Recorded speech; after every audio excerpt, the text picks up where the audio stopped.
Broadcast is now starting. All attendees are in listen-only mode. Well, very good morning to you. My name is Tony Travers from the London School of Economics, and I am chairing this morning's hour-long webinar, which is entitled Transport Development Planned and Needed in London and the South East. Excuse my frog in my throat. And we've got a number of speakers, and I'll introduce them in a second. What we'll do is I'll say a few words, and then each of our speakers will talk for about 10 minutes, and then there'll be an opportunity for you to put questions, or in fact you can put questions in at any point. I see one has arrived already, which is very helpful. So the more questions the better. We'll try to get to as many of them as possible and have you away at 11 a.m. So as I say, I will say a couple of words to get us going. Clearly we're now, the very fact we're having this event in this way, unlike the former way with coffee and standing around saying good morning to each other, because of a remarkable change to all our lives since January, or since March really, but January was the last month of the economy as it used to work. We're now living and working in a very different way. One might say particularly in London and the wider southeast. And I say particularly because London and the wider southeast were a part of the world with a massive commuter railway, a massive commuting system, and a series of cities and towns who are interconnected. They still are interconnected, but whose economy has been affected possibly in some ways more than other parts of the United Kingdom. Now, before January this year, we knew that the southeast region, the east region and London were growing. Their populations were all growing significantly. And as a result of that, there was a need for more public transport infrastructure, better and improved existing infrastructure, and of course, the need for a wiser use of road capacity in the area, as well as, of course, the vexed question of how to expand airport capacity. So what we've seen since then is a remarkable fall in passenger numbers on both the commuter railway, intercity and intertown railways, and of course for London, for transport in London. And that's led to a fares loss of, at its worst, 95% as of today, still something in the 60 to 80% range, which means that the government is having to fund railways and buses in a way that was nowhere near as true as it is now, begging questions about the future to long term of transport patterns and indeed employment and residential patterns throughout London and the South East. So it's a big question here, and I think my final thought, just by way of introduction, is that obviously government, and by government I mean central government, which has an enormous role and controls much of the resource, and then citywide government in London, counties, and then boroughs and districts, and of course the private sector all have a role to play in deciding what the future is to be. And that's its simplest. Do we just wait and see what happens, or does government need to try to influence, even to determine what kind of future we have when we get back to normal, whatever normal in future turns out to be. Anyway, enough from me. That's just a few thoughts to get us going. Now, I say we've got 4 speakers, and they are, and I won't go through their entire biography. I'm sure you've got an opportunity to see these. But Darren Richards, and they'll speak in this order. Darren Richards, who's Strategic Planning Manager at the Greater London Authority. Colin Wilson, who is head of the Old Kent Road Regeneration Project based at Southwark Council. Alison Bradshaw, who's the West Area Manager for Transport for London, and Roy Perry, last but not least, who is Chairman of South East England Councils. So the wider region and London here represented, and we're going to start with 10 minutes. I hope I'll sound anxious and start clearing my throat. 10 minutes from Darren Richards of the GLA. Darren, over to you.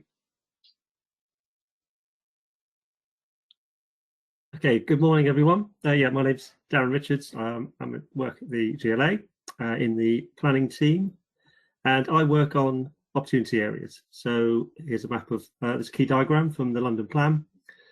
what are the opportunity areas? So the opportunity areas are a long-standing designation in London. They are London's key development areas for new homes and jobs. Generally have a minimum of about 2,500 homes or 5,000 jobs.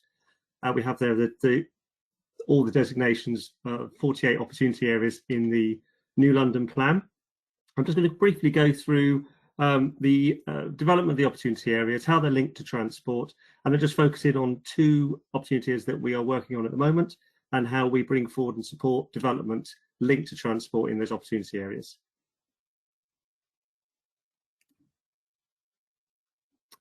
So just these next couple of slides just show the increase in the numbers of opportunity areas in London over the last 20 years since the first London Plan in 2004. And the aim of this is to show you that London as an urban area is constantly renewing itself and new opportunities emerge. Urban areas don't have a fixed capacity or fixed potential. As uses change, as technologies change, new land becomes available for redevelopment, and we can develop in new and different ways. So that was the expanse of the opportunity areas as designated in 2004. But if we move through the era, so the 2008 London Plan, you'll see an increase in them, but still mainly focused around what was Thames Gateway, long-standing regeneration area to the east of London, up in the north, the Upper Lee Valley, and to the west there at Heathrow. And now as we move forward to the 2011 plan, small increases, a few more being added where development opportunities were being identified. As you see, sort of incremental change, again, a few new additions, potentially, normally what used to be what were intensification areas, so smaller areas of redevelopment, I found that their potential capacity actually was higher and they became opportunity areas where there's more potential, often linked to investment in transport infrastructure. And if we think this is the current London Plan in 2019, obviously, hopefully we will publish that plan this year, so it'll be the 2020 London Plan. If I just go backwards and forwards between them, you'll see a change in terms of, can't go back.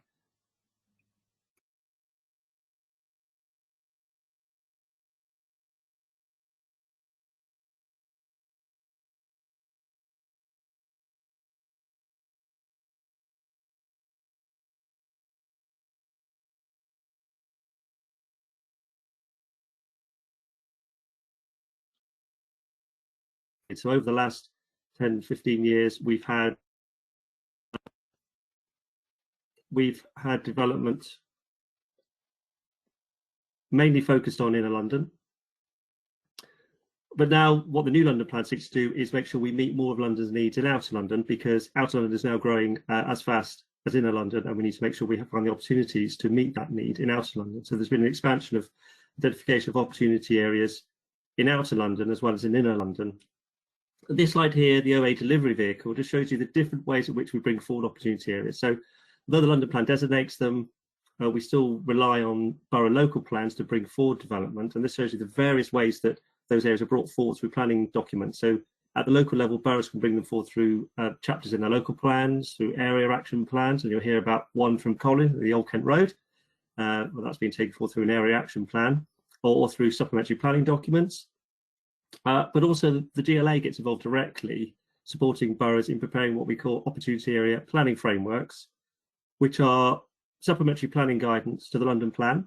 So although they're non-statutory, they have material weight. We prepare them as if they were supplementary planning guidance in consultation with the boroughs and with stakeholders and developers. They support development in those areas. They're particularly useful in those opportunity areas which might straddle boundaries, where there's more than one borough. Perhaps the borough is focused on a different area and doesn't have the resources or hasn't got the focus in that area at the moment.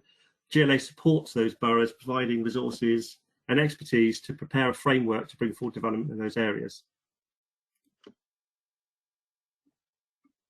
The next couple of slides are just some excerpts from a monitoring report we're currently preparing. So one of the questions we often get asked is, how do you know whether the opportunity areas have succeeded? What's going on in them? Have they delivered their homes and jobs against the targets or the indicative targets that were set in the London Plan? So we're preparing a number of data. We've got a number of data sources, and we're mapping those to look at various opportunity areas and how they've been brought forward. So this map just shows you where there are significant levels of homes and jobs potential in this opportunity area. So the largest ones, not surprisingly, they are mainly around inner London, a few to the east, and then one to the west. I think that's the Mayoral Development Corporation at OPDC. I'm just going to go through some of these quite quickly because they're more just interpretive, just showing the various capacities of the opportunity areas. So these are indicative capacities that need to be developed at a local level to see whether or not they can bring forward this level of development. And then this just shows you that in many boroughs, opportunity areas are a key way of the borough meeting their housing target. So those where there are those yellow circles, that's where opportunity areas account for over half of the homes target in that borough. So that's how important it is that we bring forward these opportunity areas to support meeting London's housing needs.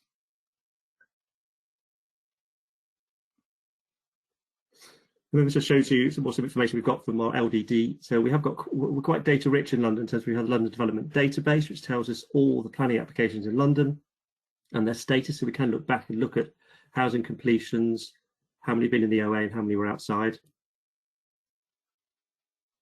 This is a useful one from the previous Housing in London report, which just shows you new homes within 2 kilometres of those isochrones. And you can see concentrations around Croydon, obviously in inner London, East London, and if you look in the northwest, I think that's Wembley. So it's quite an interesting map to show you the focus of development over the last 5 to 10 years. And there's just some interpretive ones looking at borough allocations within opportunity areas. The aim is that these slides will be available on the website when we produce the monitoring report. So moving on to the work we're doing at the moment. So what we tend to do is focus on 1 or 2 opportunity areas at a time. Here we have the opportunity areas in the Thames Estuary, which is the largest concentration of opportunities. And you remember I went back, the Thames Gateway is a long-standing regeneration project. It's only about halfway through, and the view is that it's probably a 70-year project, and we're about 35 years through that project. So it's a long-standing regeneration designation, and it's still a priority for regeneration and economic development. And you see here, we've recently adopted the Isle of Dogs and South Poplar Opportunity Area Planning Framework, which covers an area particularly around Canary Wharf, where it's seeing a significant development. And we're now working on opportunity areas, opportunity planning frameworks for Thamesmead Abbey Wood and the Royal Docks and Beckton Riverside. And then in the future, we will be looking at Bexley Riverside, but that one is linked to a major transport project, which is the potential for extending Crossrail to Ebbsfleet.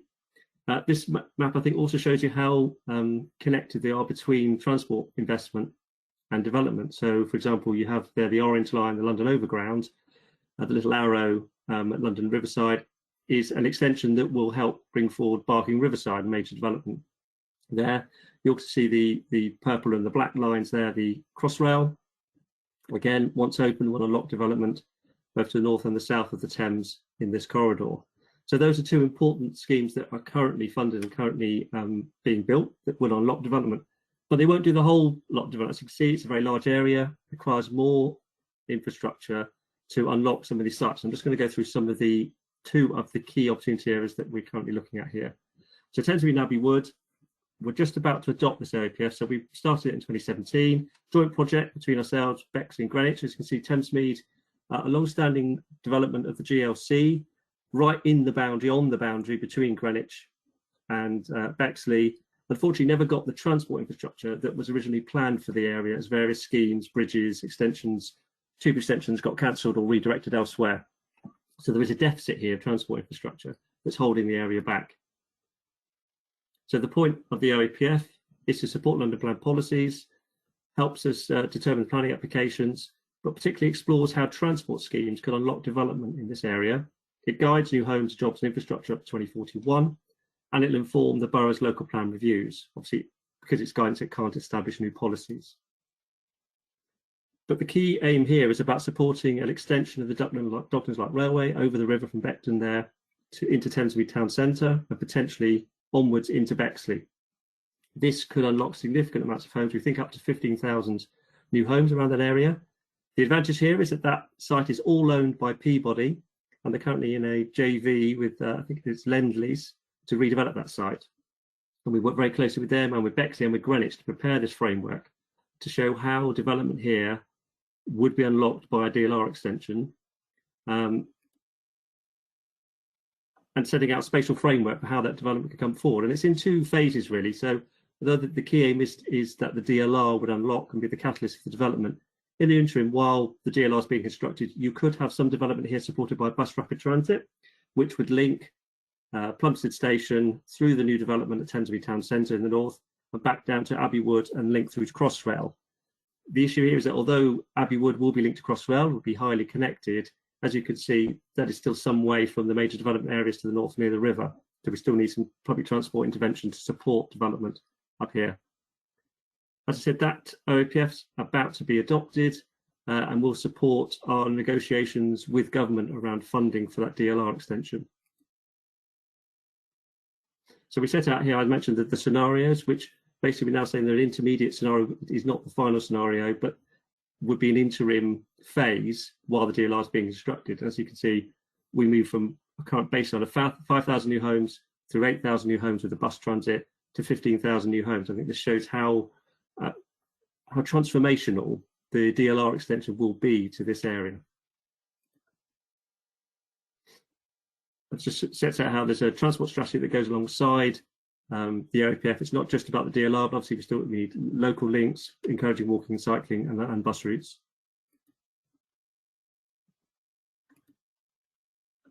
I'm just going to skip through these as time is against us.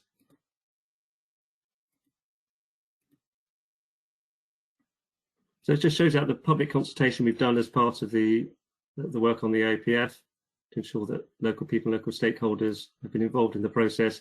And it's not just about transport, but obviously there are other things that are needed if we have 15,000 new homes built here around social infrastructure, green infrastructure, energy support. So now moving on to the raw docks. Again, long-standing area. The potential here, again, linked to the DLR, is that where it will cross the river, the old site of Beckton Gasworks is potentially a site for a new station. I think if I come forward, there's a. And we're currently up for consultation. So if you're interested in this area, you go on a website, the consultation section of our website, all the materials there. So that it covers the main areas, moving from the whole of the raw docks all along the Thames. Then all of that area is suitable for redevelopment. There are a number of areas of industrial land there, Tate and Lala there. It's a very mixed area. You have the airport. The key issue here, though, is just to the east here, and this major new site, Beckton Gasworks, where the DLR extension that would support Thamesmead, a new station here would also support potentially 12,000 new homes here at the Beckton Gasworks site, and what's currently an out-of-town shopping centre, which could be transformed into a major town centre with all the range of uses you'd expect to see. Wait, Darren, we're going to roll up in a second. I'm sorry to speak you a lot. Okay. So that's just an example of a current OAPF where we're supporting development that will support transport infrastructure in the area. Thank you. Okay, thanks. I'm sorry to do that, but we need to keep motoring along here. So thanks for that. Now I want to move straight on to Colin Wilson to talk about the Old Kent Road regeneration project and doubtless the Bakerloo line. Thanks, Tony. Just wait for my slides to come up. Good morning, and thanks for the opportunity to run you through the Old Kent Road project, which is, as Darren said, also an opportunity area within Southwark. In 2017, we published an area action plan draft for the Old Kent Road, and what we set out to do in that draft, next slide please, is basically produce a permission in principle for 20,000 homes and a net additional 10,000 jobs to support the Bakerloo line extension down the Old Kent Road. And we did that by producing a plan that provided fairly detailed design guidance. So that may all sound fairly familiar to you. So what we were doing in 2017 was a bit of a precursor to the white paper approach.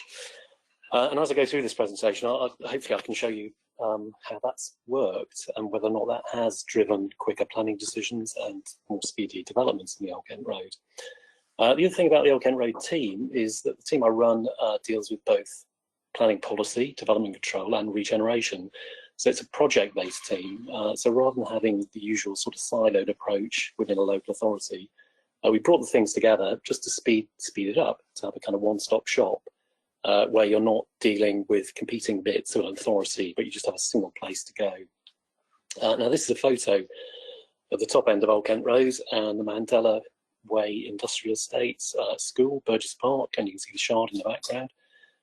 So one of the key things about Old Kent Road is its location in central London. And so one of the things we set out to do was, well, what is the role of this place in the economy of central London? So what is it that we're planning for in the longer term future? Next slide, please. And here we are. This slightly different version of Darren's slide earlier. This shows you the main growth corridors over London. You can see Old Kent Road marked in red and New Cross Lewisham next to it. That's where the Bakerloo line extension would go from the Elephant and Castle down towards Lewisham and Catford. And Old Kent Road is part of that central London area. It's also part of that growth corridor. So it's one of those places that is predicted, or certainly before COVID, to have some of the highest growth, both in jobs and population. And that central London piece is central, I think, you know, to the idea of what this place can be in the future. Next slide, please. And of course, predicated on a growing population, going from 8 million to 10 million. Now, as well as the extension, there is also the existing Bakerloo line, which I happen to live on. It's a pretty old piece of railway kit, dating from 1972, the rolling stock.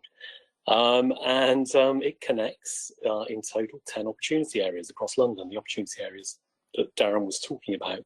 And in total, the existing Bakerloo line and its extension would connect together opportunity areas that would generate more than 100,000 homes and more than 100,000 jobs.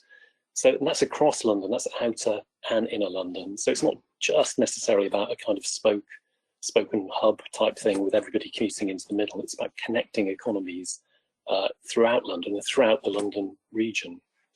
Next slide, please. And on that, is it all about necessarily commuting inwards? Not necessarily. So these are in pink, the opportunity areas within South London. And you can see the curve of the river here and the Old Kent Road running through the middle of this, outlined in red. You can see Vauxhall Nine Elms over to the right of the picture. This idea of a connection of open spaces across the arc of the river was something that was hinted at in the 1943 County of London plan. So what we've taken is that idea and said, well, okay, why don't we reinvent that for the 21st century? And not only have this connection to the centre of London, to the city and to the West End, but also connect laterally through to these opportunity areas and the economies within them, both shopping economies, last mile delivery economies, creative economies, maker economies, all those things. So as well as the Bakerloo line running up through the piece, here's an opportunity to connect through walking, cycling, and to deliver this greener belt where we're connecting park spaces across the piece. So Burgess Park in the middle, Civic Park, Vauxhall Park, etc. And ideas for the footbridge at Vauxhall Nine Elms, which take you to Pimlico. That's over on the west, and on the east, you've got the Rotherhithe footbridge that one day we would hope would connect you to the Isle of Dogs. So you connect this whole piece, you connect it into the city. Next slide, please. So this is the area today. It's a mix of council estates, some private housing, large industrial sheds, out of town retail. If you know it, it's got B&Q, it's got Pets at Home, it's got Curry's PC World, and actually they're all things that are doing really rather well in this COVID kind of world. Mandela Way has a number of last mile delivery businesses, DPD, TNT, and of course as we've gone online, they are thriving. So it's not all bad news in terms of that local economy. More people are shopping here actually, since they're not so much going into central London. Next slide, please. And this is our master plan. So in 2017, we produced the master plan for the Old Kent Road area. We did that in 6 months. It is possible to produce something that can, in effect, give you permission in principle quickly. It doesn't design everything in this area, so it's a framework. It's not totally prescriptive, but it is more prescriptive than most plans that you will find commonly in the local authority planning system. And we set out capacities for development within these sites. We set out details about land use, not only land use, but also type, because we're trying to mix commercial and residential, so beds over sheds, as it's sometimes known. And you can see the locations of the tube stations here. There's one at the top of the Old Kent Road at Tesco, Size and one towards the bottom at what was the Toys R Us site before it goes off into Lewisham. So next slide, please.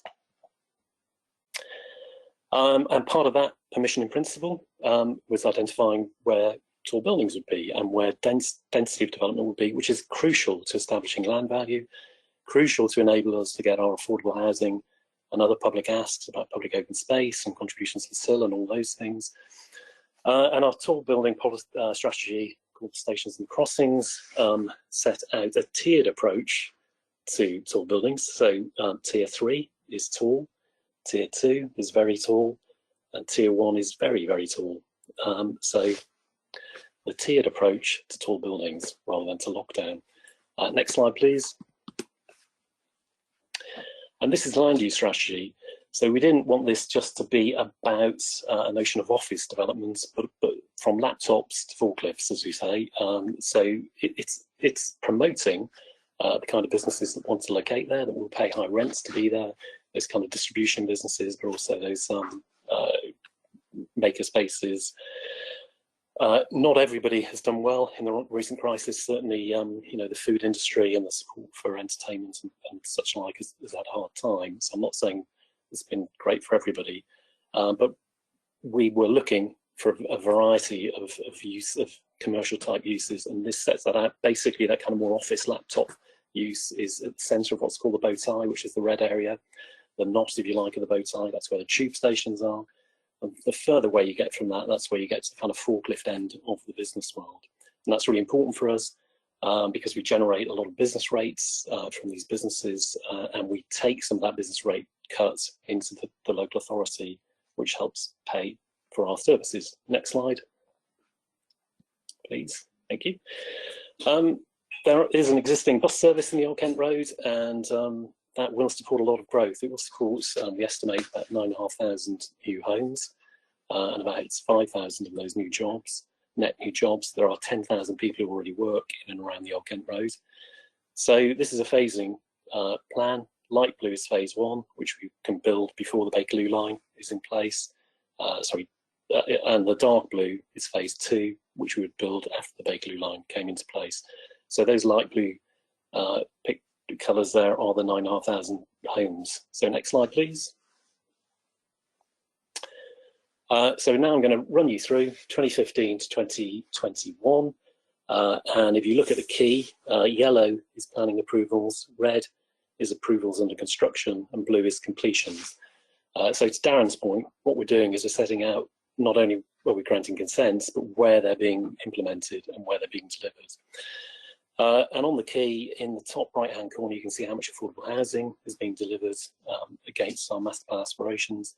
So in 2015, this was before we produced actually this master plan, we had planning permissions for 80 homes. We had none under construction and non-completed. So if we go to 2016, please, next slide. 2016, we have 500 homes planning permission. So that's the yellow rich estate scheme you can see at the top left-hand part of that map, and we had one scheme under construction, which is in red, which is in the bottom right-hand, which is in Sylvan Grove, which is for 89 homes. Next slide, please, 2017. So in 2017, this is just before we produced the plan, we had 600 homes consented, 80 under construction, and 9 completed. Next slide, please, 2018. So we produced a plan, which is trying to give you this permission in principle, and within a year, we got to 2,300 homes with planning permission, and they're in the yellow. And then if you go to 2019, next slide, please. Then we're up to nearly 7,000 homes with planning permission, 300 on site and 140 completed. And you can see the under constructions are red, and the yellows are the planning permissions, which are in that phase 1. And then if you go to the next slide, 2020, at this point, we're 8,500 homes. So in a period of 2 years, we've granted permissions for nearly 8,000 homes and probably about 70,000 square metres of commercial space. And as importantly, in fact, more importantly, we've got 700 homes under construction and 140 completed. And the final slide on this, if just go to 2021, next slide. Hurry up, I'm afraid, Colin. We're going to run. That's okay. Thanks. That's okay. We got we end up next year, we estimate, with 9,500 homes with permissions in this area. And sorry, just to wrap up, we go on to the next slide. And next slide, sorry. We've also been buying land in the Old Kent Road. We've spent just over £100 million on purchasing land, so we're buying into our own plan to deliver our strategic requirements in the Old Kent Road and to help with the delivery of the BLE. So one of the sites we bought is one of the station sites. And next slide, nearly there. Fine, next slide. Sorry, next one. And so, what's it about? It's about having a plan. It's about delivering that plan, and this is one of the sites going up. And it's about creating that certainty, which then can bring the transport to it. It's not just about commuting into central London, but it's about wider connections. Final slide, please. And I will finish off. So back to Bakerloo. We were on our way to approving 9,500 homes, almost 100,000 square metres of commercial, but we need to double that. And in order to double that, we do think that the Bakerloo line is key, and it is about levelling up. This is an area with a lot of deprivation, as our Lewisham's area. So this is not just about a north-south divide. This is about delivering something to people who need that in southeast London. Thank you. Okay, thank you very much. I'm sorry to speed you along at the end there, but very helpful, very interesting. Alison Bradshaw, over to you. Hello. Hi. Just wait for my slides as well. Are they coming? Oh, here we are. So let's kick off. Can I move the slide down? Sorry about this, everyone. I can't seem to move my slides. Can someone do that for me, please? There we go. Right, next one. So, as you just saw, I'm Alison Bradshaw, using my maiden name, Alison Bradshaw from Transport for London. And I wanted to talk to you today about how TfL plans its transport. And really strategic transport. So we do a lot of operational transport planning, but I'm actually in the city planning team, which, as this slide says, is responsible for the Mayor's Transport Strategy and also for the transport section of the London Plan. Within that team, there's the strategy team, projects team, spatial planning, where I actually sit, local community partnerships, consents, urban design and strategic analysis. And I just wanted to give you an overview of, as I say, how planning happens in TfL and what some of those projects and what some of those teams do. I'm currently West Area Manager in spatial planning, which means I have 10 local planning authorities, which I'm responsible for, and I respond to their planning applications which come through to us, making sure they are aligned with the MTS and the London Plan. But I used to be working the strategic analysis team as their model application manager. So we've got a suite of strategic models, and I used to apply them to some of the growth which Darren and Colin has just spoken about. So we'll just take you through that. Okay, to my next one. Okay. So as the Transport Development Plan needed the name of the seminar, but I couldn't really not talk about these three documents. We've got the Mayor's Transport Strategy, which I'm sure many of you know about. That was developed in 2018. And that's got our kind of vision of what we want London to look like. That is kind of twinned with the London Plan. The Transport Strategy has got a list of all our interventions that we want to put in. We also, it's sort of the ethos as we see transport developing. There's a big push for healthy streets and how transport can impact health, and also linked to that sort of air quality as well. That is a thread that will run through this presentation. Is still very much, even in these difficult times, is still a major priority for TfL. We've also got there sort of a document which falls off a lot of these planning webinar slides, which is our business plan, and money is so important at the moment, but that those three documents, they tie together. We've got the strategy, the policy, and then how we're actually going to pay for it. That's updated every 5 years, and it's available on our website. So just to talk about traditionally how we've done transport planning, and I'll move on to what we're actually doing now in light of COVID. So as you heard from Colin and Darren, they have all these opportunity areas. We've identified areas in London where we think there's going to be lots of growth, and we work very closely with the GLA to come up with that and to look at where the population and the employment is going to be in the future. That then is plugged into our strategic models. And from those models and those models outputs, we can identify where the gaps are in our transport provision, and also where some of the interventions could link in to unlock some of that land. We work with our projects team to come up with some of those developments, look at some of those interventions, looking at business cases and things like that. So that's all tied in. So that city planning team is a big loop there. It goes round and round until we get something that looks like what we believe the future is going to look like in London, but also tying into the financing. So hence why I've got the business plan up there.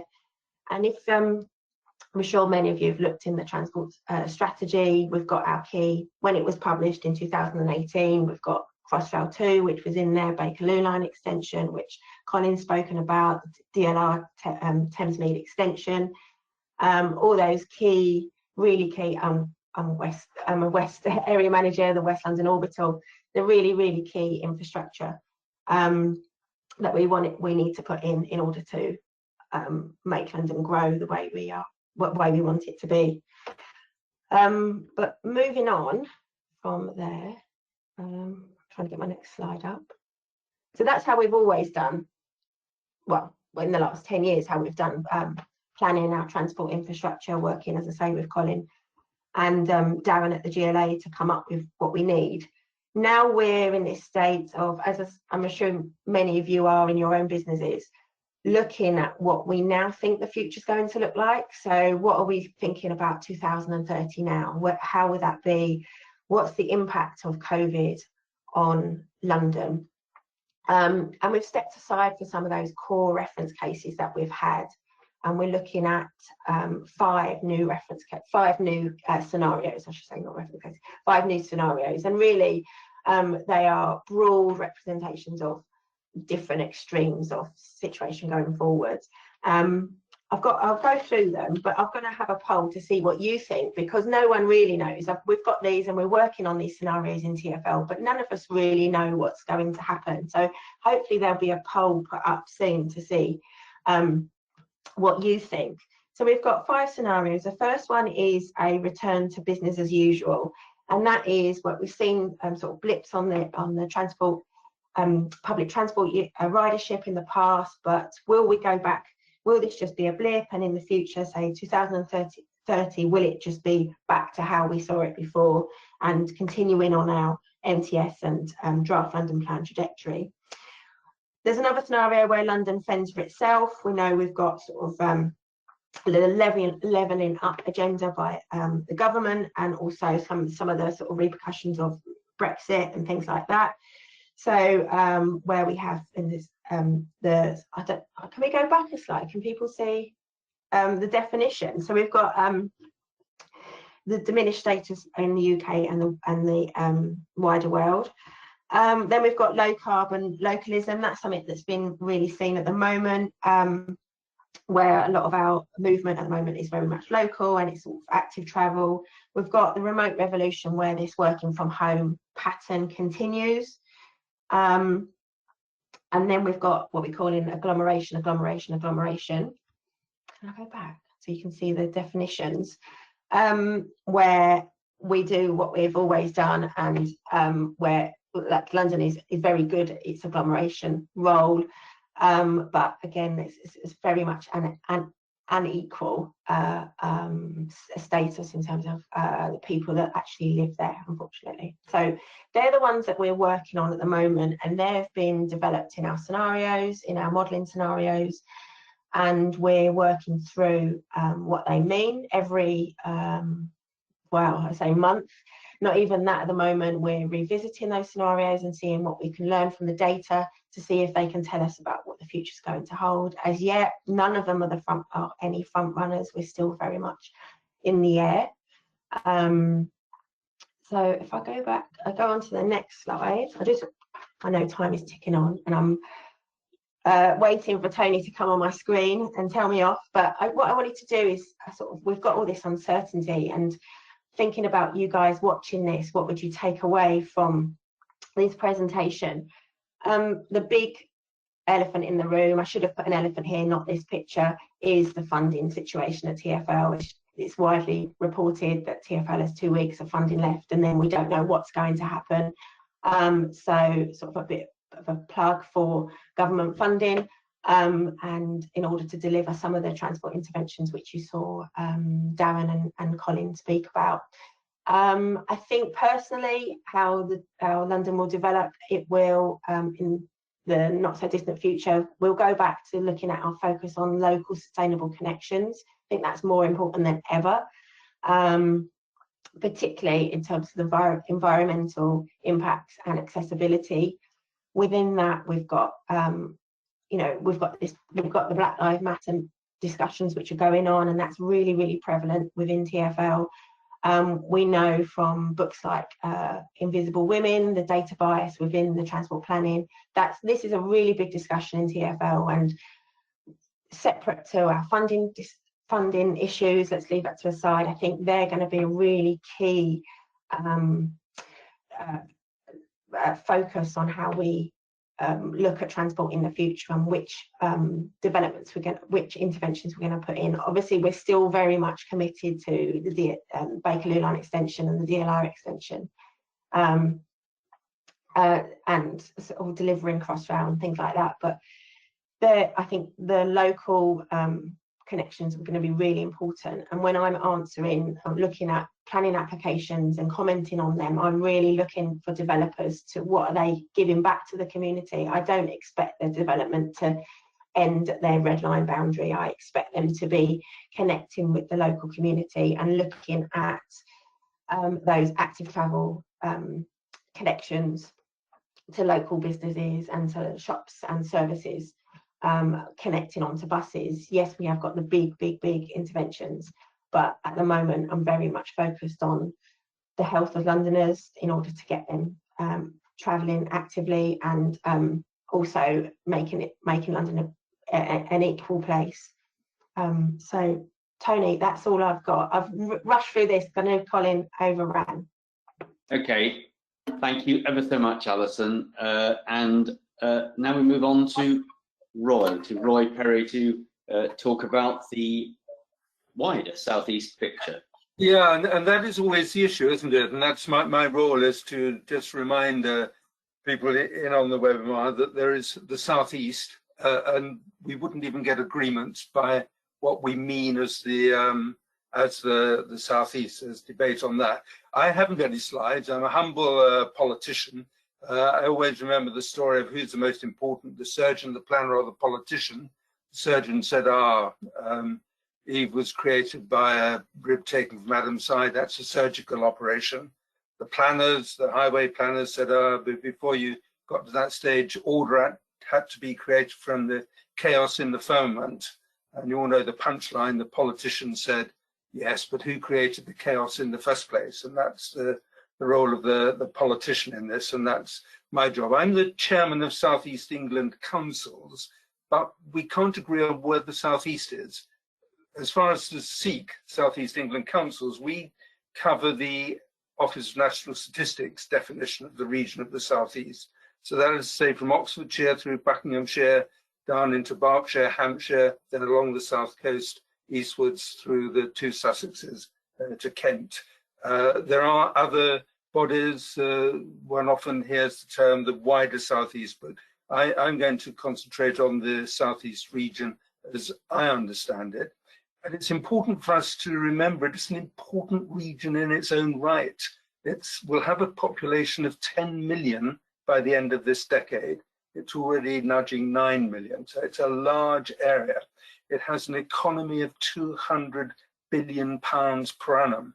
it is one of just 3 regions that contributes positively to the national exchequer, London being the biggest. Southeast used to be the biggest, isn't anymore, and then the eastern region. Every other region takes money out of the national exchequer. So that's the southeast. That we are interdependent with London. It's very important that the two are interdependent, but it has needs of its own. If I just go through them quite quickly, there is there is a sub-regional embryo body of transport for the southeast, not yet given statutory status.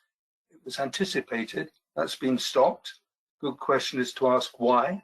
Will it actually get back to that status? But they're looking, for instance, at roads in the southeast. Now, and you will all well know that most of the major roads are linking into London. You try getting through the southeast without going via London and around the M25. Try, for instance, getting from Dover to Southampton along the A27. Sure, there was an announcement only this weekend, wasn't there, of £380 million for the Arundel bypass. Years in the waiting. The route that's now been agreed isn't one that was supported by the local authorities, no doubt, very good reasons for it. But you try going beyond Brighton to get to Dover along the south coast, just forget it. So there's an issue. The A34 M3 Junction 9 serving Southampton, so exports going from the Midlands down to the port of Southampton, crucial for our future export needs. That's been held up for years. There has been an announcement now, but not a spade in the ground. More parochially, I'm a Hampshire man, former leader of Hampshire County Council. I can tell you the M27 going through Fareham, we've got proposals for 6,000 houses to be built there. Been planned in the planning stage for well over 5 years. Can't happen until there's an improvement of Junction 9 on the M27, but that's not yet agreed, and so we have difficulties there. So there's that issue of roads is a problem. Rail, again, very similar sort of story. Good for links into London, but not if you want to get anywhere else. High speed 2, very good from London to the Midlands. Then to rush through Buckinghamshire, any benefits at all to Buckinghamshire? The answer would appear to be no. You try to get from the south coast of England to Heathrow Airport by rail, forget it. Some of you may have had the experience of getting the road rail link from Woking. So we've got problems there. Gatwick, ditto, good links into London, not so good if you want to get anywhere else from Gatwick. And with air, we are seriously worried about the importance of Heathrow and what will happen there. But Southampton Airport, quite recently there were suggestions that the airport might even close. So that air we have difficulties. The southeast, of course, is important for the sea. For ferry links to Dover. Currently, of course, we're worried about the implications of Brexit. Is it 10,000 lorries a day, something like that, passing through Dover? Hopefully the problems of Brexit will be a blip, but will they?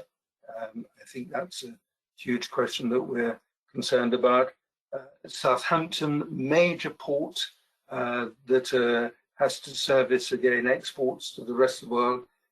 It's got difficulties now with the cruise industry. Hopefully that will be re-established next year, but I think one's got to question that. But certainly the rail links into Southampton, the port of Southampton, need a great deal of work to be done on them. And I haven't mentioned broadband. Broadband, you often hear in remote rural areas. Let me assure you, there are huge chunks of the southeast of England that do not have adequately fast broadband. So really my key message is that the southeast of England is crucial to the national economy. It's crucial to the economy of London. We're interdependent, and we mustn't just take it for granted and assume it's all okay. It's not. Thanks, Danny. Okay, right. Thank you very much. Thank you very much indeed. Struggle with the computer there. Right, now we've had a series of broadly complementary presentations here, which have looked at parts of London, a particular element of South London, and then the southeast region with its related but in a way intriguingly different challenges. Clearly, traditionally transport routes have indeed run in and out of central London, and getting around the southeast is very much more difficult. And against that backdrop, the future of the economy, which is of course very much up in the air at the moment, could be a more dispersed one, and we just don't know that. So now I've got a couple of questions to get us going. Anybody else with questions, please feel free to add them to the questions part of your screen. The first question, which comes from John Bebb, in early, is, and this did come up actually, Darren touched on this, what's the view of the panel regarding the proposed extension of Crossrail to Ebbsfleet to join with High Speed 1? I mean, Darren, you did mention that. Do you want to come in on this?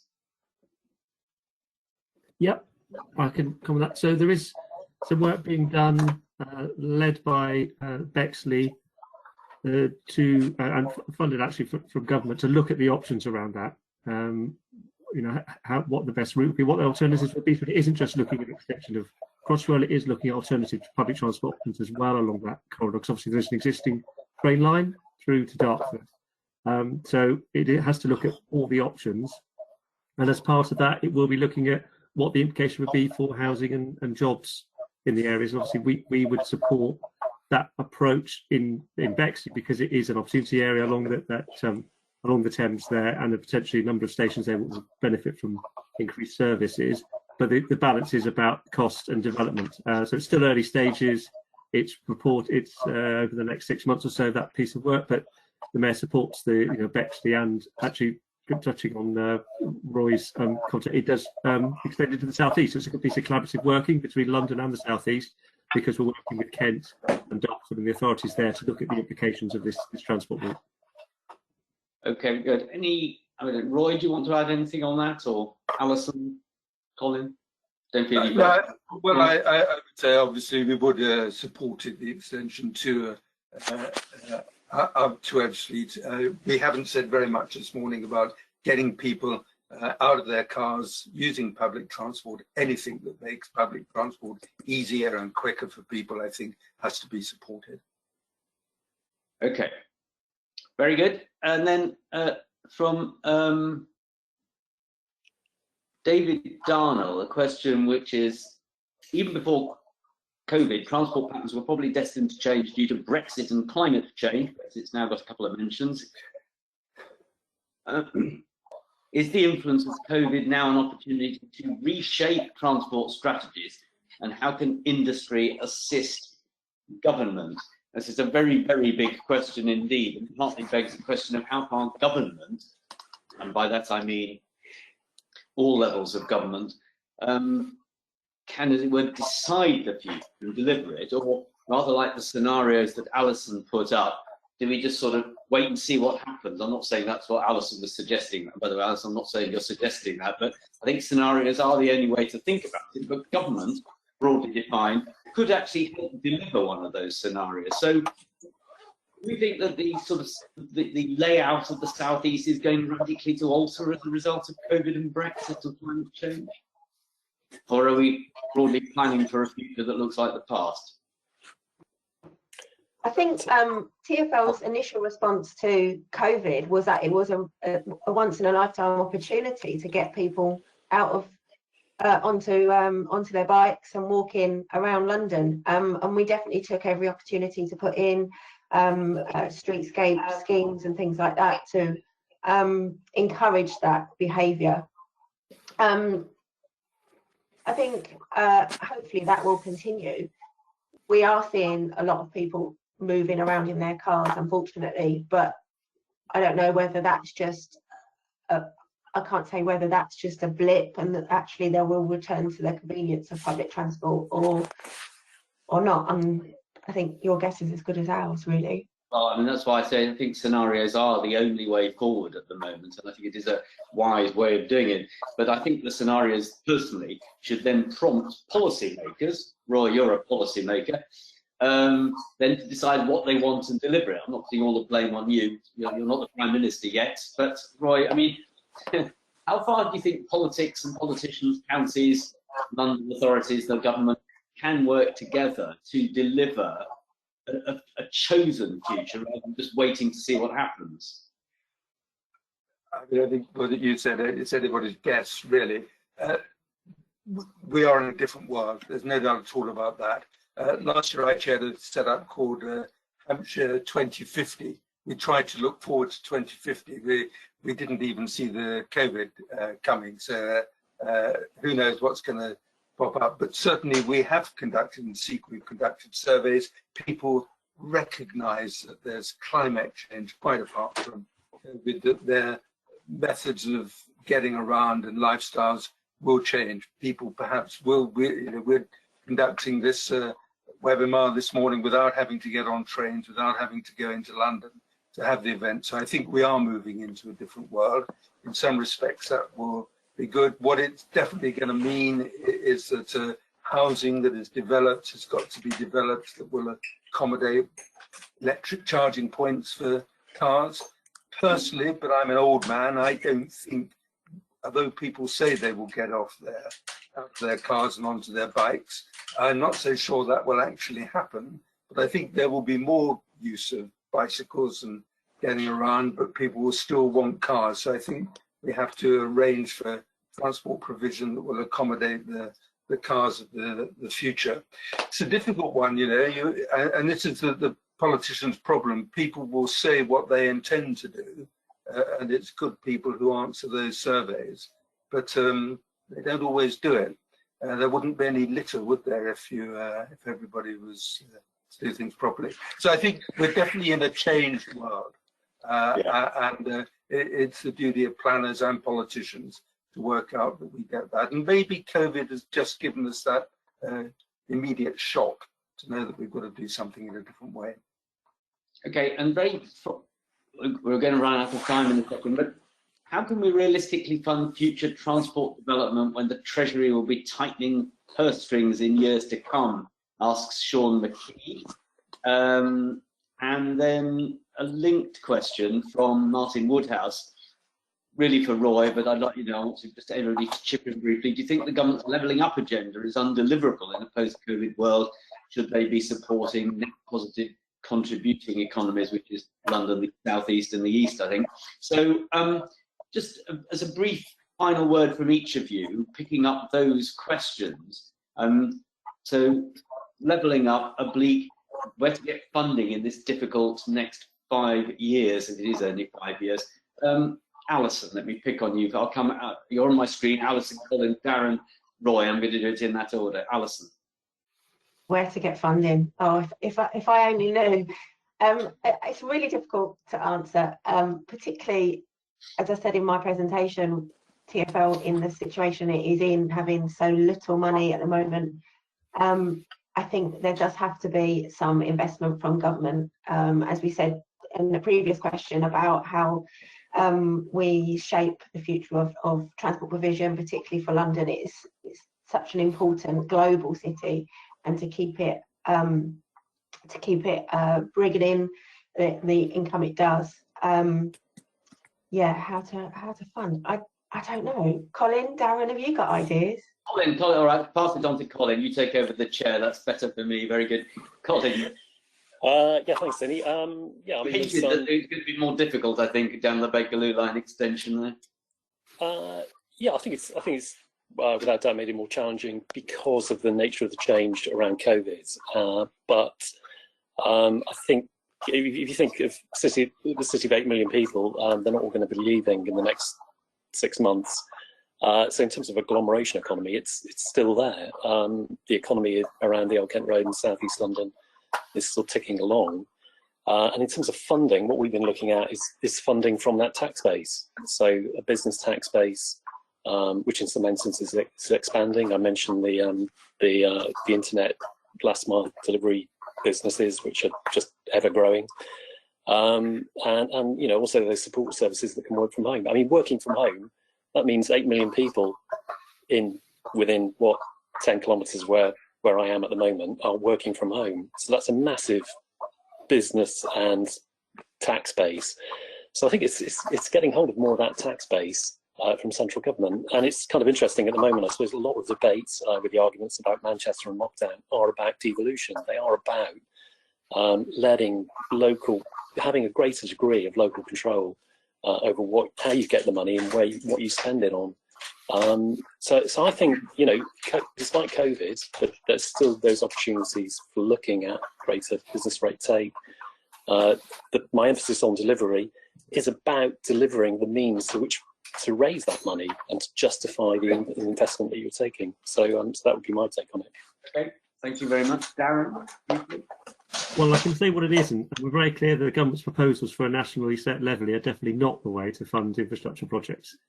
So I think we need to look at the benefits of the mayoral sill, infrastructure levy, and other ways of capturing value, building on what Colin said. It's how we capture the value, and that devolution is part of that, and it's certainly not a nationally set levy. I mean, just on the levelling up, we have to remember that London still contains incredible amounts of deprivation that we need to tackle. And that's one project we're looking at in terms of opportunity areas, and Colin touched on it as well. That, you know, many of these opportunity areas do cover areas of deprivation that have been hard hit by COVID. So one of the things we're looking at in terms of recovery is how the work we're doing can benefit those communities. Okay, very good. And Roy, the South East has not had as much investment as London, I think it's fair to say. You fear the boat might have sailed, if that's not an unfortunate way of putting it, for big investment. Well, good question. Who'd be the Chancellor of the Exchequer? I used to be a governor of the school that Rishi Sunak went to. Brilliant school, so I hope we produced a brilliant pupil there. Interest rates are low, aren't they, at the present time? So that's one of the stories you hear. I think we're probably going to have to look at charging. I am a believer in free enterprise. People will pay for what they want. So are we a long way away from having charges pulled charges on motorways? I suspect that we might soon be looking at that. What I would say, however, on the levelling up agenda, of course, we all want to see the North prosper and flourish, but the message we keep giving to the Chancellor and other members of government is you mustn't level down. The South and London mustn't be levelled down, level the others up, but certainly we too need to continue to prosper, because we're the ones putting the money into the Exchequer. Okay, very good, succinct. Right, I'm just going to say a couple of words before we finish. First, to thank my excellent panellists and Waterfront for organising this morning's event. I think we've covered a range of issues. It is a very uncertain time. Whilst we all have projects and ideas and things we know need to go ahead, the question of quite what economic, social, and political world it in is a bit more difficult to predict now than 6 or 7 months ago. So scenarios it is, I suspect, and hope that the government can indeed borrow at reasonably low interest rates and uses the infrastructure investment to drive the economy forward after an event which in its way is every bit as remarkable and with some of the same consequences of as the Second World War. I mean, nothing like this has happened in the UK since 1945. Anyway, so I'd like to thank you all. I'm pausing only to see if Waterfront and our organisers want to say anything other than me saying goodbye to everybody, because I should have asked that before we started. But if not, thank you all for listening, and there's at any minute now the entire screen will go blank, which is what normally happens at the end of these events. So thank you all. Thank Waterfront. Look after yourself. Have a good day. Have a good day. Thank you. Thank you. Goodbye.